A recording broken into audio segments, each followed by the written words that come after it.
అదేమిటండి, సన్యాసులకి యతులకి ప్రణామం చెయ్యాలి. ఏం చెప్పారు తెలుసా? కాషాయదండ మాత్రేణ యతి సర్వత్ర పూజ్యతే అన్నారు. సర్వత్రా, అంతటా, ఎక్కడైనా సరే దండం పట్టిన కాషాయం కట్టినటువంటి సన్యాసులు ఎక్కడైనా మనం వారు పూజార్హులు. అది మనం గర్వంగా వారికి ప్రణామం చెయ్యాలి. అర్థమైందా? ప్రతి ఒక్క పాస్టర్ ఇంట్లో, ప్రతి ఒక్క క్రిస్టియన్ ఇంట్లో బైబిల్ ఉంటుంది. మేము పొద్దున్న లేస్తే చదువుతాం, మధ్యాహ్నం సాయంత్రం ఎప్పుడు పడితే అప్పుడు చదువుతాం. మేము కూడా అదే చెప్తున్నామే, చదవండిరా, బయట పబ్లిక్లో చదవండిరా. మీ ఆవిడతో చదివించు షాలం రాజు, మీ చెల్లితో చదివించు హేమన్, నీ భార్యతో చదివించు, మీ అమ్మతో చదివించు. మేము అదే కోరుకుంటున్నాం. 2వ సమయాలు చదివించు, హెచ్కేఎల్ చదివించు, హెచ్కేఎల్ 23 చదివించు, హెచ్కేఎల్ 5 చదివించు. తెలుసా? వీళ్ళ పార్టీ అధ్యక్షుడికి ఇద్దరు పిల్లలు, హోలిబా ఓహోలిబా. మనం చదవలేం, మరి చదువుతావా? ట్రై చేస్తావా? పార్టీ అధ్యక్షుడు.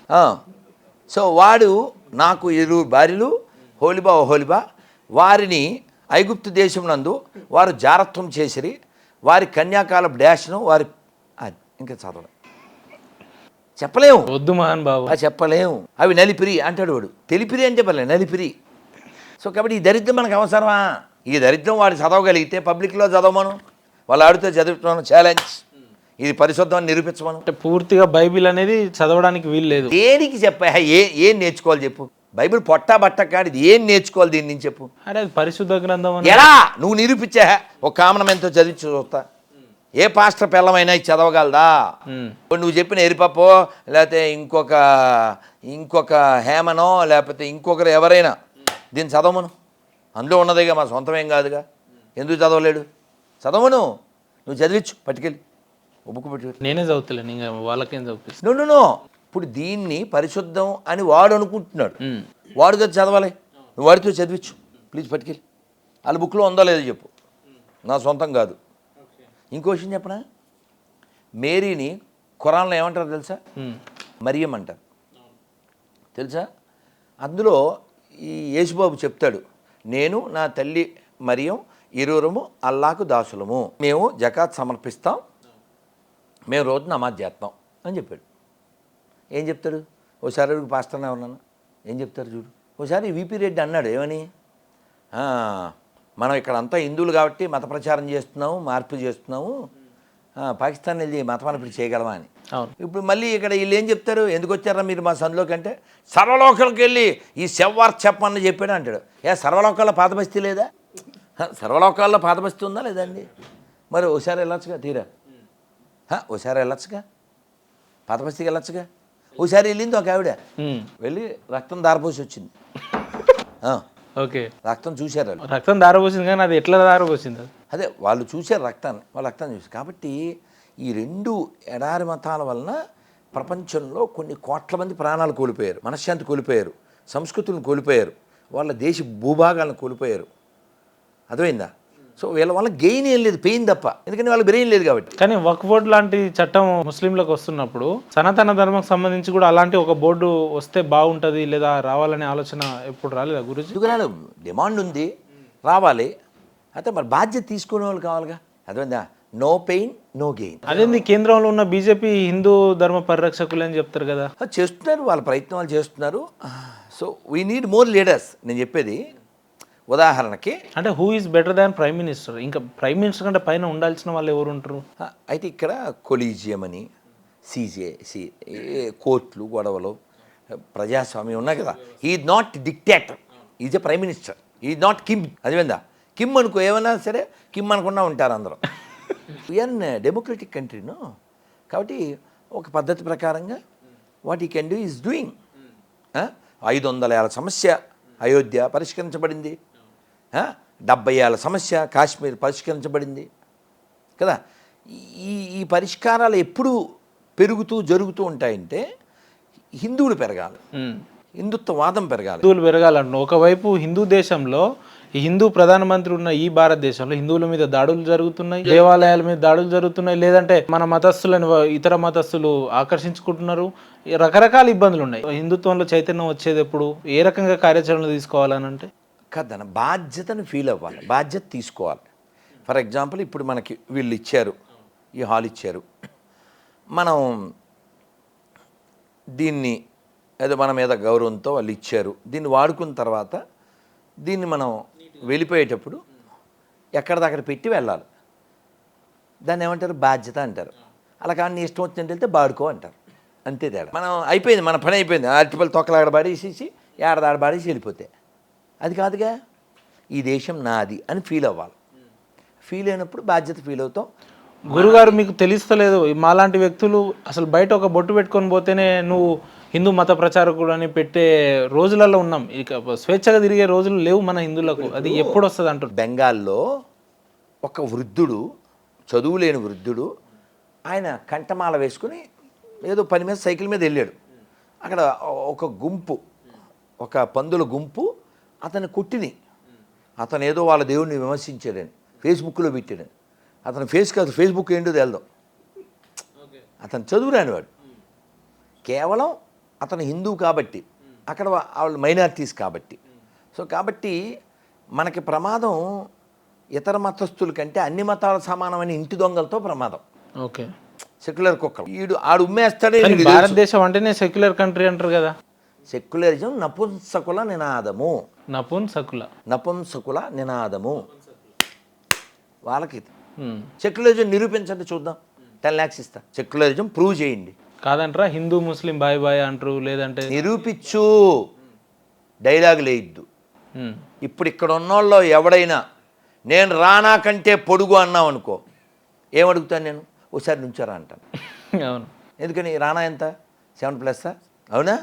ఇక్కడ ఎవడన్నా ఉన్నాడా 6 అన్నా? ఇంచుమించు నేనే ఉన్నా. అంతే, నేను ఇంచుమించే. అప్పుడు ఏం ఉపకారం? రానాతో ఈక్వల్ హైట్ కాదు కదా, కాబట్టి అబద్ధం ఆడినట్టే కదా. ఇప్పుడు ఇక్కడ ఒక జోక్ ఉంది మన హైదరాబాద్లో. ఏంటది? గంగా జమునా తహజీబ్ అంటే ఏంటమ్మా? ఏంటి దాని అర్థం? ఏంటి? గంగా యమున వలె. గంగ ఎవరిది? హిందువులదే. యమున కూడా హిందువులదే. ఇక్కడ ముస్లింలు హిందువులు గంగా జమునలాగా. ఏంటి అసలు? షియాలు సున్నీలో బాయి బాయి గారు. ఆవుని చంపేవాడు, ఆవుని తినేవాడు, ఆవుని మేపేవాడు ఎలా బై బై అవుతారు కదా? ఎంఐఎం నాయకులేమో 15 నిమిషాలు మాకు సమయం ఇస్తాం, నరికేస్తాం, చేసేస్తాం. వాళ్ళ తప్పే ఉంది అంటాను నేను. అంటే అట్లా చెప్పడం తప్పు కదా? అది ఏందే వాళ్ళ పుస్తకాన్ని బట్టి వాళ్ళ మస్తకం. వాళ్ళని అంటానికి నువ్వేలా సరిపోతావు? 1000 ఏళ్ళ నుంచి వాళ్ళకి వచ్చింది, ఆ పరంపర కొనసాగిస్తున్నారు. What's wrong? నువ్వు మారాలి. ఉమ్మేసింది, వచ్చేసింది, ఇదేసింది తినే ఎదవలు మారాలి. వాళ్ళు మారాలని కోరుకోకు, నేను కోరుకోను. వాళ్ళు అలా ఉంటారు. నువ్వు మారాలి. నువ్వు అబద్ధం చెప్తున్నావు. వాళ్ళ పుస్తకం ప్రకారం వాళ్ళు జీవిస్తున్నారు. నువ్వు ఏ పుస్తకం చదవకుండా ఫేస్బుక్ ఒకటి చదివి మాట్లాడతావు. నువ్వు మీన్స్ ఏ కామన్ హిందూ. కాబట్టి వాళ్ళు అలా ఉండడం అనేది 1000 ఏళ్ళుగా ఉంది. మన మత గ్రంథాల్లో లేదా ఇతర మతస్థులను గౌరవించాలి, వాళ్ళ ఆచారాలు. అసలు ఇతర మతాలు లేవు మన మత గ్రంథాల్లో. ఇతర మతాలు ఉండవు. ఎందుకని? మనది ఎప్పటిదో కాబట్టి మనం గౌరవిస్తాం. ఎవరిని గౌరవిస్తాం? మనం గౌరవించిన గౌరవిస్తాం. అవును. ఎరా ఉపేంద్ర మీ నాన్నగారు ఉన్నారా? క్వశ్చన్. ఈ క్వశ్చన్ ఇంకోటి కూడా అడుగుతాం. అప్పుడు బయటికి వెళ్ళి చెప్పి తీసుకొచ్చి కొడతావు నువ్వు. ఈ యేసుక్రీస్తు సృష్టికర్త అని వాళ్ళు మాట్లాడితే అసలు మీరేమో లేదు మన మతాలు ఎప్పటి నుంచో ఉన్నాయని అంటున్నారు. సృష్టికర్తనే యేసు అని చెప్తారు వాళ్ళు. ఇప్పుడు వాడెవడికి పుట్టాడో అనేవాడికి తెలీదు, నువ్వు చెప్పినోడికి తెలీదు. ఇప్పుడు నువ్వు మాట్లాడిన లాజిక్ ఉండాలి కదా నాన్న. ఇప్పుడు యేసు అనేవాడు ఎవరికి పుట్టాడో తెలియదు, వాడు ఎవరిని పుట్టించాడు అన్నదానికి రుజువు ఎక్కడుంది? ఏం పుట్టించాడు అతను? వాటి క్రియేట్ ఏమైనా ఉందా? యేసు మరేమో పుట్టాడట కదా. అదే వాళ్ళ నాన్న ఎవరు? కన్యక గర్భవతి అయింది అంటారు. ఎక్కడైనా ప్రపంచంలో కన్య గర్భవతి అవుతుందా? లాజిక్కేనా? సైన్స్ ప్రకారం దేవుడు తలుచుకుంటే ఏదన్నా అవుతుంది, దేవుని అనుగ్రహంతో పుట్టిండు మా వాడు అంటారు. దేవుడు తలుచుకుంటే ఏమన్నా అయినప్పుడు నువ్వు పేరు చివరి రెడ్డి లేకుండా బతుకు, నాయుడు లేకుండా బతుకు, తోక లేకుండా బతుకు, ఇంటి పేరు లేకుండా బతుకు, హిందూ దేవుళ్ళ పేర్లు అక్కర్లేదని చెప్పు. సాంబశివరావు సంతకం పెట్టకపోతే నీకు కూడలేదా? రాంబాబు సంతకం పెట్టకపోతే నీకు మెతుకు లేదు.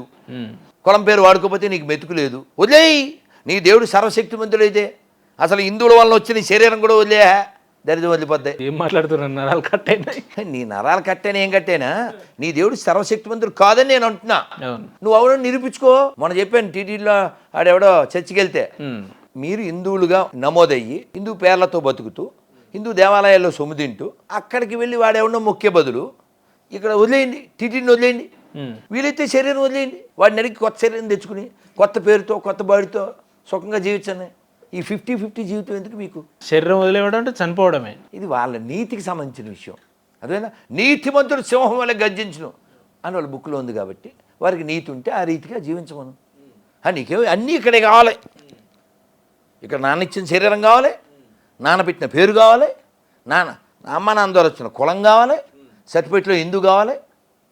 ఈ సాంప్రదాయం అక్కర్లే. మేము ఆవిడ చీర కట్టుకోవచ్చు, గాజులు ఎట్టుకోకూడదు, బొట్టు ఎట్టుకోకూడదు. అదేంటిది? గౌను కదా వేసుకోవాలి మీ ఆవిడ. పాస్టర్ బార్లంతా చీరలాగే కట్టేది. హిందువులు అని అంటారు ఏం సార్, మేము కూడా హిందువులం, ఈ దేశంలో పుట్టినోడు ఎవడైనా హిందువే అని అజయ్ బాబు గారు అన్నారు. సరే మీరు హిందువు కదా, జై శ్రీరామ్ అని అంటే లేదు లేదు నేను చెప్పాను, చనిపోయిన వ్యక్తికి నేను ఎట్లా జై శ్రీరామ్ అంటాడు. దీన్ని ఏమంటారు? పైత్యము అంటారు. మా గురువు గారు, మా పెద్ద స్వామి వారు ఆర్టికల్లో చెప్పారు, యేసుక్రీస్తు కూడా గురువే. ఆ బుక్లో ఉంటుంది, మేము చదువుకున్నాం. The science of self realisation పుస్తకంలో. We respect such. మనం అంత రెస్పెక్ట్ ఇచ్చాం. అంత ఎందుకు నాన్న?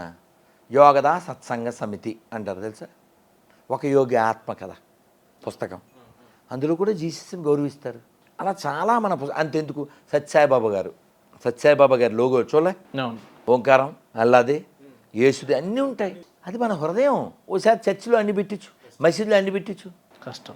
నేను చర్చికి వెళ్ళి వాళ్ళు చెప్పినట్టే ప్రార్థన చేస్తా, మసీదుకి వెళ్ళి వాళ్ళు చెప్పినట్టు నమాజ్ చేస్తా, గుడికి వచ్చి భజన చేయమను. గుడి పరిసర ప్రాంతాల్లో కూడా రారు వాళ్ళు. ఆ లో ప్రొఫైల్ మాకెందుకు అంటున్నా? వసుదైవ కుటుంబకం అని చెప్పే సనాతన ధర్మం కావాలి కానీ ప్రపంచానికి. మా పార్టీలోకి వస్తే నేను మంచోడివి మనిషివి, లేకపోతే నువ్వు సాతానువి, నువ్వు కాఫీర్వి అనే మతాలు మాకెందుకు? వాడు ఏ కులజుడైననేమి, ఎవడైననేమి, వాడు ఎవడైనా అసలు మాకు సంబంధం లేదు. ఏదో ఘనా అనే దేశంలోనో ఇంకో ఆఫ్రికాలోనో పుట్టాడు, ఎక్కడ వాడైతే ఏంటి, వాడు కూడా భగవంతుడి అంశ అని చెప్తుంది భౌతికత. బ్లాక్గా ఉండే South African also is part and parcel of Lord Krishna. భౌతికత 15th chapter 7th శ్లోక. మమైవాంసో జీవలోకే జీవభూత సనాతన మనఃషష్టానింద్రియాని ప్రకృతిస్థాని కర్షతి. అన్ని జీవులు నా అంశలే. ఇది గాడ్ అంటే. అందుకని నేను యుద్ధాలు కొరకే వచ్చిందంటే వాడు గాడ్ కాదు, ఫ్రాడ్, వాడు మ్యాడ్. అదవుతుందనా? కాబట్టి అసలు గాడ్కి ఈ మతాలకి సంబంధం లేదు, ఆధ్యాత్మికకి ఈ మతాలకు సంబంధం లేదు. కేవలం పొట్టబట్ట. మీరు కావాలితే చూడండి, ఈ పాస్టర్లు వేసుకునే డ్రెస్ కోడ్ ఎలా ఉంటుంది? బ్లేజర్ వేసుకుంటారు, హైలీ రిచ్ కదా. ప్లెయిన్ షర్టు, బ్లేజర్స్, టై, జర ప్రొఫెషనల్గా ఉంటారు వాళ్ళు. ఈ దేనికి? ఎవరి డబ్బులతో?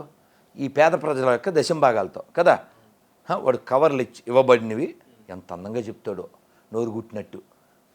కవర్లు ఇవ్వబడినవి, అఫీషియల్ బెగ్గింగ్. ఒక్క పాస్టర్తో చెప్పించును, మా దేవుడు సర్వశక్తిమంతుడు, మీ దశంభాగాలు ఇవ్వకపోయినా పర్వాలేదు అని చెప్పించు. మొత్తం బొమ్మ తెరబడిపోద్ది, మొత్తం ప్రపంచం అంతా పడుకుంటుంది. సతీష్ గారు తెలుసా మీకు? విన్నారా పేరు? నేను చెప్పేది కలవరాయలేనా? వాయ్ దిస్ కలవరిది కదా. ఆయన కలవరి పేరు మీద చాలా అంటే అనాథలకు సేవలు చేస్తాడు, లేదంటే దాన ధర్మాలు చేస్తాడు అని అంటారు కదా. అది ఎక్కడవే? ఈ దశంభాగాలు యత్నం చేసేది ఏంటి? ఈ దశంభాగాలు వద్దని చెప్పను. ఎవ్వరు చెప్పరు. మతం పడిపోద్ది తెలుసా? మతం కథమైపోద్ది 10 daysలో. దశంభాగాలు అక్కర్లేదని చెప్పను. వాడు ఎవడో చెప్పాడు పాస్టర్ అడ్వర్టైజో, దశంభాగం అంటే 10% కాదు, 23, 2 తెలుసా నీకు? కాదు 4. అది నీకు, అతనికి కాదు. అతనికి 23 అంట. దశంభాగాలు అంటే 23. దశ అంటే 10 కాదు, మాకు తెలుదు మరి ఏమిటో. సో కాబట్టి లోకానికి ఏమన్నా ఉపకారం ఉందా? ఇదంతా చూస్తుంటే ఈ దేవుణ్ణి వాడుకుంటున్నారు అనేది అయితే స్పష్టంగా కనపట్లేదా? పోనీ బైబిల్ నుంచే చెప్పనా నేను? వారు గొర్రెల వల్లే కనపడుతున్నారు, వాస్తవానికి వారు తోడేళ్ళు అయి ఉన్నారు. నేను చెప్పలేదు, నేను అందులో ఉన్నది. సో ఇవన్నీ తోడేళ్ళ గొర్రెలే, ఇవన్నీ తోడేళ్ళే. ఈ తోడేళ్ళు ఎందుకు నా ప్రాణాలు తోడేయడానికి? ఎవరికి ఉపకారం చెప్పు? సొసైటీకి ఏమైనా ఉపకారమా? దేశానికి ఏమన్నా ఉపకారమా? ఆర్థిక పరంగా వీళ్ళ వలన ఏమైనా ఉపకారమా? ఒక్క అయోధ్య రామాలయం 400 కోట్ల GST కట్టింది తెలుసా నీకు? తెలుసా? ఏ చర్చి నుంచి అయినా గవర్నమెంట్కి ఏమైనా వస్తుందా? నిరంతరం అక్కడ అన్నదానం జరుగుతుంది. Not only Ayodhya, everywhere. Tirumala రోజు దాదాపు 1,00,000 మందికి అన్నదానం జరుగుతుంది. ఎన్నో దేవాలయాల్లో కదా. దేవాలయాల వల్ల గవర్నమెంట్కి లాభం, దేవాలయాల వలన ప్రజలకు లాభం. మన దేవాలయం నుంచి వచ్చిన ఆదాయం చర్చిలకు పోతుంది, మసీదుకి పోతుంది. సో అంటే నీకు అర్థమైంది, నిజమైన దేవుడు ఎవరు? గుళ్ళో ఉన్నాడు కదా. ఆయన్ని దైవంగా నమ్మకపోయినా కూడా వాళ్ళు కూడెడుతున్నాడు. నిజమైన దేవుడు గుళ్ళో ఉన్నాడు, ఇదే టైటిల్, ఇదే తమ్నైల్. అర్థమైందా నీకు? చివరికి ఏం చెప్తారు గురూజీ హైందవ సమాజానికి? నేను ఒకే ముఖ చెప్తున్నా, మీరు భగవద్గీత చదవండి, భాగవతం చదవండి, బైబిల్ చదవండి, ఖురాన్ చదవండి, అన్నీ చదవండి, అన్నీ చదవండి, ఆలోచించండి. అల్లూరి సీతారామరాజు ఎందుకు మరణించాడు, ఎవరి వలన చంపబడ్డాడు, జలియన్ వాలాబాగ్ ఎవరి వలన జరిగింది, ఒక కరువును సృష్టించి కొన్ని లక్షల మందిని బెంగాల్లో చంపిన దరిద్రపు మతం ఎవరిది, దేవాలయాలను కూల్చి ఆక్రమించిన చండాలపు మతాలు ఎవరివి, దేశాలను చీల్చిన దరిద్రపు మతాలు ఎవరివి, ఎప్పటికీ సెక్యులరిజం పేరుతో మన మోసం చేస్తున్న దరిద్రులు ఎవరు? నేను చెప్పింది ఏదైనా అబద్ధం ఉంటే ఇన్నిసేపు మాట్లాడాను కదా, మోర్ దెన్ 1 hour. నేను మాట్లాడిన దాంట్లో ఏ అబద్ధం ఉన్నా తప్పున్నా మళ్ళీ ఇలాగే కూర్చుని క్షమాపణ చెప్పేస్తాను. థ్యాంక్ యూ గురూజీ, కలుద్దాం. థ్యాంక్ యూ నాన్న. ఈ దేశం కోసం జీవించండి, ఈ ధర్మం కోసం జీవించండి. మీ నాన్న, మీ తాత, మీ ముత్తాతలు ఎదవలు కాదు అనే విషయాన్ని గ్రహించండి. నీ పూర్వీకులు గొప్పవాళ్ళని గ్రహిస్తే ఈ దేశం కోసం పనిచేస్తావు.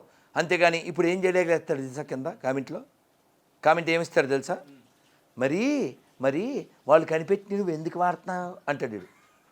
అది వాళ్ళు మేము చూసుకుంటాం, నీకు ఎందుకురా, నువ్వేదో అలా పుట్టినట్టు. ఇది ఆన్సర్.